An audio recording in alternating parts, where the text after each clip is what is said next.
തമിഴ്നാട്ടിൽ വിജയയുടെ സത്യപ്രതിജ്ഞയിൽ വീണ്ടും അനിശ്ചിതത്വം. 116 പേരുടെ പിന്തുണ മാത്രമാണ് കത്തായി നൽകിയെന്നത് ലോക്ഭവൻ. കോൺഗ്രസ്, CPI പാർട്ടികളുടെ കത്തുകൾ മാത്രമാണ് കൈമാറിയത്. VCK, മുസ്ലിം ലീഗ് പാർട്ടികളുടെ കത്തുകൾ കൈമാറിയില്ലെന്നും ലോക്ഭവൻ അറിയിച്ചു. അതേസമയം TVKയ്ക്ക് പിന്തുണ നൽകുന്നതിൽ VCK വിലപേശലിലേക്കെന്ന് സൂചന. ഉപമുഖ്യമന്ത്രി സ്ഥാനം ചോദിച്ചതായാണ് സൂചന. തമിഴ്നാട്ടിൽ കോൺഗ്രസ് DMK സഖ്യം ഉപേക്ഷിച്ചതോടെ ഇന്ത്യ സഖ്യം തകർച്ചയിലേക്ക്. ലോക്സഭയിൽ പ്രത്യേക ഇരിപ്പിടം വേണമെന്നാവശ്യപ്പെട്ട് കനിമൊഴി MP സ്പീക്കർക്ക് കത്ത് നൽകി. കോൺഗ്രസ് പിന്നിൽ നിന്ന് കുത്തിയെന്നാണ് DMKയുടെ ആരോപണം.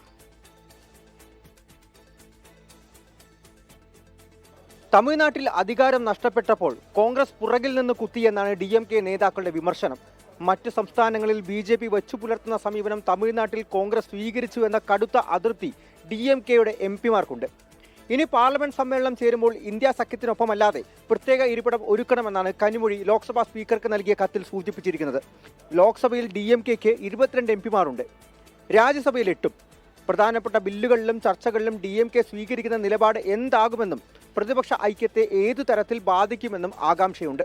വനിതാ സംവരണ ഭേദഗതി ബില്ലിലും മണ്ഡല പുനർനിർണയ ബില്ലിലും DMK സ്വീകരിച്ച നിലപാട് വലിയ പ്രാധാന്യം വഹിച്ചതും മുന്നോട്ടുള്ള യാത്രയിൽ പ്രതിപക്ഷത്തെ ആശങ്കയിലാക്കുന്നു. 24 ഡൽഹി.